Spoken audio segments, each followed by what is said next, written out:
The Isle of Man TT.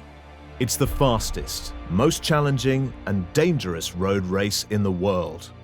With its first race in 1907, the Isle of Man TT holds over more than 100 years of history. With the speed increasing significantly over the years, vision and safety became more important than ever. In 1984, ARAI became part of the Isle of Man TT history. Isle of Man TT heroes like Joey and Robert Dunlop, Eddie Laycock, Steve Hislop and Brian Reid all wore ARAI helmets. Now, 40 years later, most riders still choose to wear an ARAI helmet for this intense and high-demanding road race.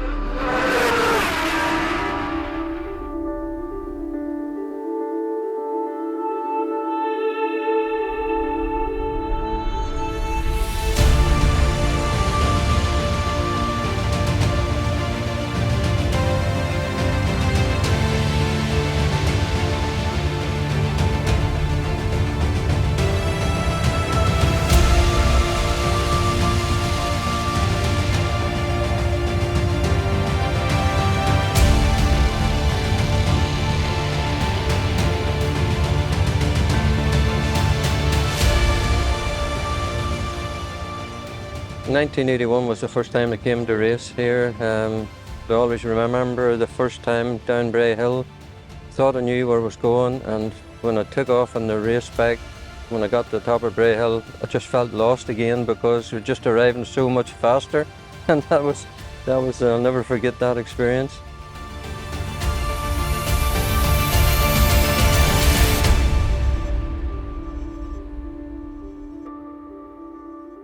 At Bray Hill, Reid showed that he meant business. I was 5 or 6 years old. The Isle of Man TT was our family holiday every year. Amazing memories of bikes whizzing past when you're 5, 6 years old at the side of the track, you know, or waking you up for morning practice and the bikes are coming through at 7 and 6 in the morning, and that's what gets you out of bed. As a young boy, I used to be sat at the side of the hedge. I used to see my heroes go past, and they were my heroes. That was the thing, and they weren't like somebody that I saw on the television. They were literally people that went past me at blooming 100 miles an hour, and that's what I wanted to do from a young boy. And my heroes like Brian Reid and Joey Dunlop, they were the guard. They are guard. You know, Steve Hislop, and people that's who I wanted to be.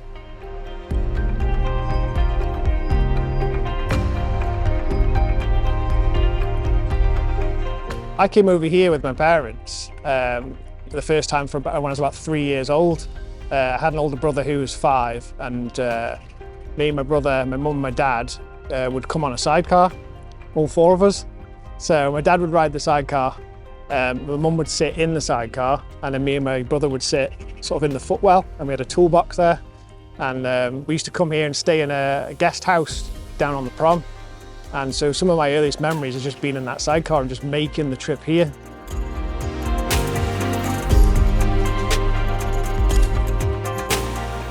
My dad, he raced at the TT, and then obviously Callum, which is his birthday today, he was born at the TT, whereas my dad set off down Bray Hill and my mum was going into labour, and then finished his race, come back and shot straight up to hospital to see Callum into the world. As far as growing up, it's like my dad was always my hero, and like I was always focused on him, and I always took for granted who I was surrounding. Like my dad always had pride that, you know, he raced against Joey Dunlop and Steve, Robert. You know, like he's raced against the best. But that for me, I never ever focused on that, ever. And for me, my dad coming in every race and just coming home and seeing the smile on his face is what the TT was about for me. Anything you could imagine it to be, it was better. And it was just faster, harder, more frightening, more exhilarating. Just let me at it, let me go again, I want to go again, you know. It was, but at the same time, immediate respect for a place that is so difficult to learn, so fast, so dangerous, but at the same time so exhilarating and so addictive. It's all that in one.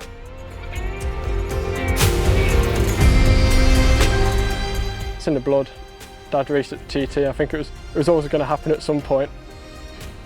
As soon as you put a helmet on and got on the bike and you start pushing it towards what we call no man's land, you focus then on the flag, and when you get that tap on the shoulder, that's it, you're away then. And there's no better feeling than that.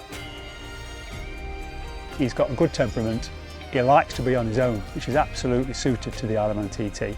And that's what it's about. You've got to keep getting off that bike with a smile on your face. It's so important, you know, and he's doing that. So we're just really pleased and hope that continues.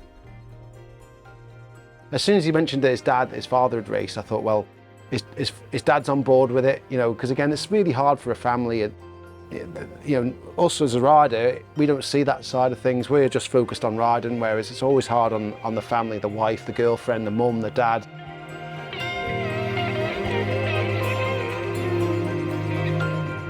It seems like, you know, all the champions that have had huge success here aren't the young ones, you know, they're the experienced riders that have had time to do their apprenticeship and learn, and then they become the masters. It's a very challenging and daunting experience that you feel when you're here, and you know, the first thing is that everybody's safe. The Isle of Man TT has evolved over the years. The bikes have become much more advanced and faster. Timing and scoreboards have been replaced by electronic solutions.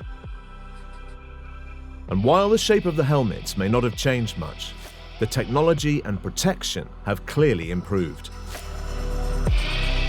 Helmets were a lot different to what we've got today. It didn't fit very well at all, but I had to go with it. And you know, on the roads at home, which were very bumpy, found that the helmet kept dropping down on my head, and so you were continually riding along and pushing it back into place. When we first used ARAI here in 1984, just couldn't believe the fit. And also it arrived painted in my colours, which was just so special.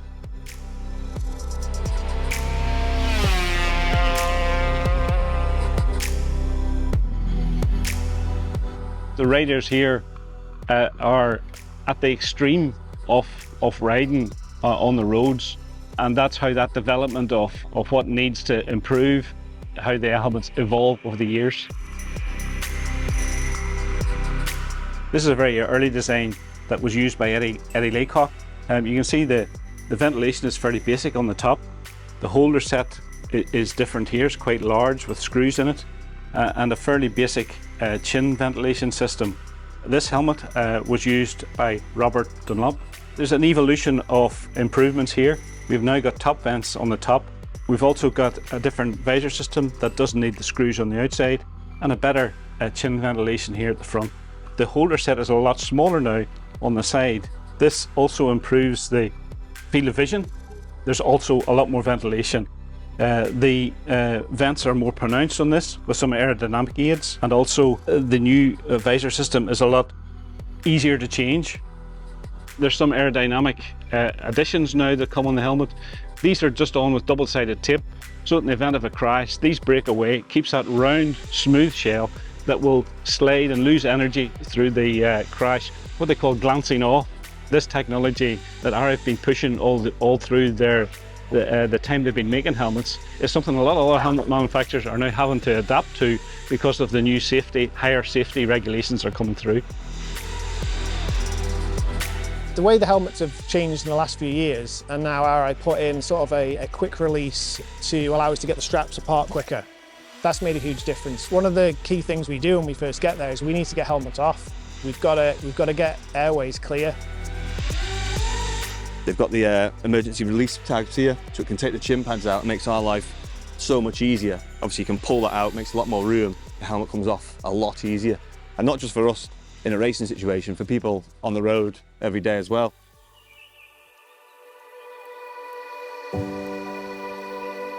Our father had a crash in 2009.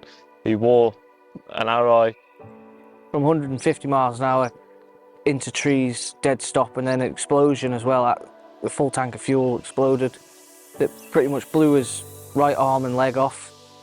and yet the helmet's still just got a scratch along there, and you could still put it on.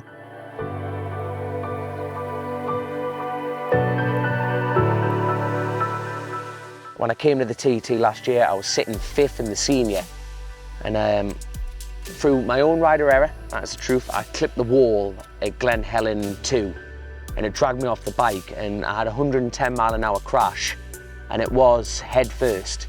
And then the injuries retracted down to my shoulder blade being cracked, including my pelvis.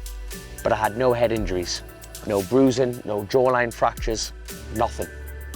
You always get up, yes, you're a bit knocked about, but having the confidence within a brand that you grow up with is vital. You know, you're not going around going, if I hit my head, am I going to be okay? I'm the proper advert for ARAI, I always think, because that's why I'm here now, is because I had an ARAI crash helmet on my head when I crashed. I've had 2 life-threatening crashes in my life, and both times I've had an ARAI helmet on my head, and I still think to that reason that's why I'm sat here. I've had some big crashes in my career, and when I've had arrows on my head, I've came out of it fairly unscathed, and that's the big thing for me, you know. When I was growing up, obviously all my idols had arrows, you know, so it was a no-brainer for me. That's the helmet I wanted to have on my head. Your equipment's got to be perfect. Your gloves have got to be right. Your visor, your tear-offs, your helmet's got to fit good, because you set off first night of practice, and if it's not perfect to your head, it's turning around because of the speed you're doing. It's just mind-boggling. Especially for me, because I'm not looking forwards all the time. When I'm over the side of the bike, I'll get some wind pressure here. So the fit is critical. It's got to be right. It was the first year I got properly fitted for an ARAI helmet, and I went up to the lads and they'd done all the fittings and got the helmet to fit so snug, like it's perfect on your head, whereas before, if I was running other type helmets, they would move and stuff, but ARAI really put in the effort to make it fit right for every rider. Here, like, laps are so long and intense that, like, you just, like, comfort is everything. I'm pretty relaxed about everything with racing, you know. You can chat to me before the start of the race, and, you know, I don't have to be in some special zone, but I've always been really particular about the preparation on the helmet. I want the tape on the tear off in the correct position, and the right angle, and how it fits, and the comfort, how the visor, you know, shuts and seals so I don't have the wind noise, and ventilation is key. Vision and what you can see is so critical here, that I don't want any imperfection in the tear offs or the visor. So I think it's a company goal for everybody involved is to always be the benchmark and have the highest standard.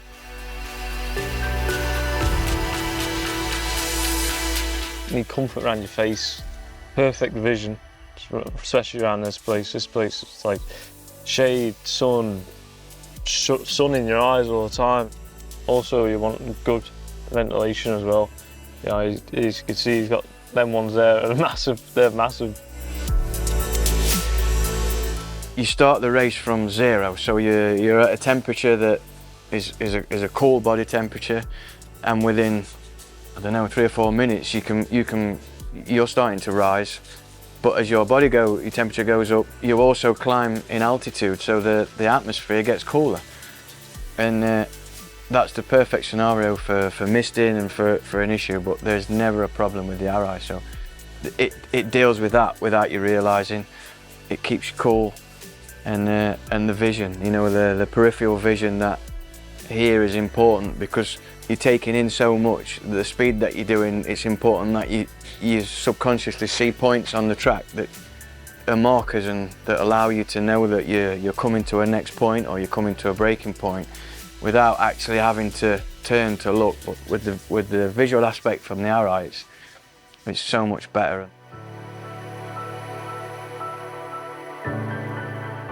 Some other manufacturers, you don't have the same vision, you don't have the same contrast, you don't have the same peripheral vision. The interior, when it gets fitted for me personally, it doesn't budge, and it's in the right place for me. The vents, it's not noisy. I can breathe. There's air coming in. It does everything right. It does everything I need it to do. In February last year, I got an injury called kickback, and the chainsaw buried into the side of my skull here. I'm able to shut my eyes now and be able to lubricate it. But if that popped open, I would have a problem with the wind coming into my eye and making it a bit blurry. But these, the click element to that is so strong and it doesn't move around. There's nothing opening when it shouldn't be, but we have several vent options. We obviously have the front, we have the top side, we have the heads, and also we have the rear element to get the aerodynamics right. And it's amazing how one click can change this helmet. The visor in particular has to endure a lot during the race. Insects and other dirt reduce visibility for the rider. This is why it's necessary to work with tear-offs and to change the visor during a pit stop.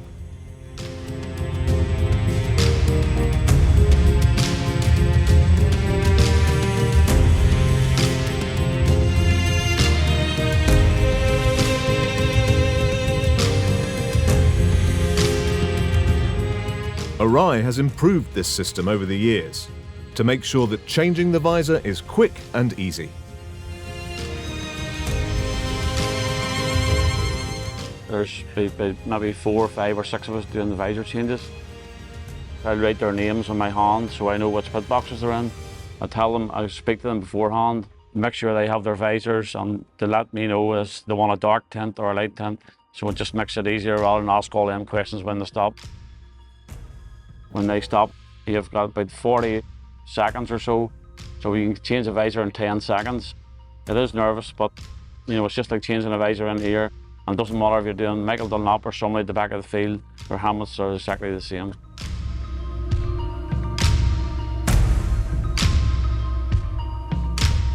You're going through a section, you think, oh, it's going dark, and then I always take a tear off at a certain place, and then when you do that, you get the light back because you just get this film of flies. You're going fast and it's bumpy and everything, so poof, you need it easy. You need to do it in one motion, done.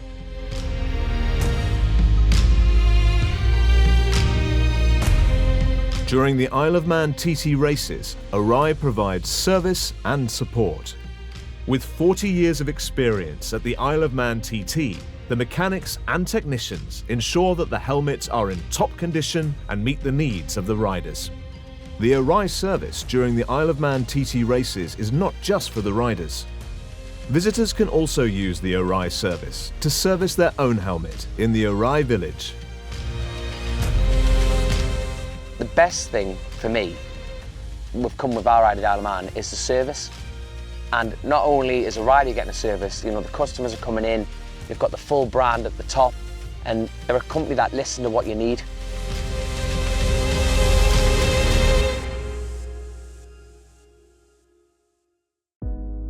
There was one person here to look after the helmets, and they had two people to look after, and that was me and Joey Dunlop. So, and I was probably, you know, out of the back of a van, so that was a bit different to the service nowadays. Yeah, so it's fantastic that so many riders can benefit now from the service.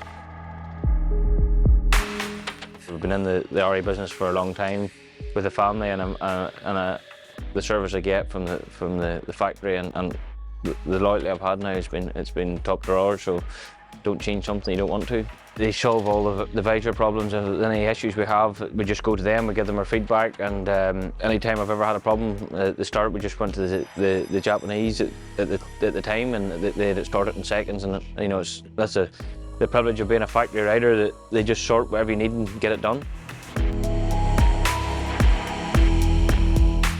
The ARAI racing service is flawless. I go in and just give them my bag and say, 4 tear-offs on the right or the left, which vice versa. It comes back brand new. You know, smells brand new, looks brand new, visors are mint. All the tear-offs that you've asked for are on the right side. There's never any mistakes with the boys. They know exactly what you need. They'll fit something once and it's done. You put your helmet on and they'll test your helmet around your face and they'll push it and twist it and stuff, and they'll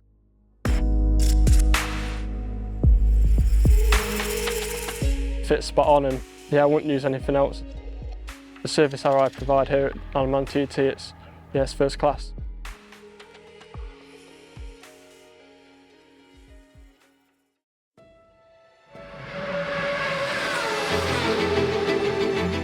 This is the holy grail for motorbike racing. It's the oldest motorbike race in the world. It's been going for longer than anyone's been alive on the planet. So this is where it all started. For every motorbike track in the world, this is where motorbike racing started, and it is just sensational. I mean, to the uninitiated looking in, they might think that we're mad and we're crazy and we're bonkers, but we're far from that. We're all very focused. Sometimes it makes you wonder what the hell you're doing or why you're doing it, but you know, you get it right and you get it on a sunny day on a track like this, and there's no better feeling in the world. After TT, when we decide we've had enough, boring. Spend a lot of time in a pub probably, but we've got young families and young boys and girls, so this TT will still be a big part of it, I'm sure, you know, because they love coming here anyway. So if we can come and just have a holiday and be like the other fans, get in the edge bottom and watch the bikes, that's definitely going to happen. And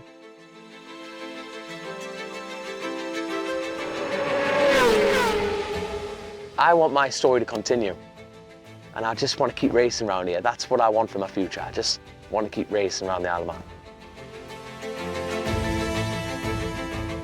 I've been asked the question a lot of times, you know, if you had to do it all over again, even with the lows, and of course I would, yes. We would love to still be able to do it, yeah. One of my personal dreams, Mr. ARAI, if you're listening, is to have one of our helmets replicated as a paint job. That's a dream. That would be a dream.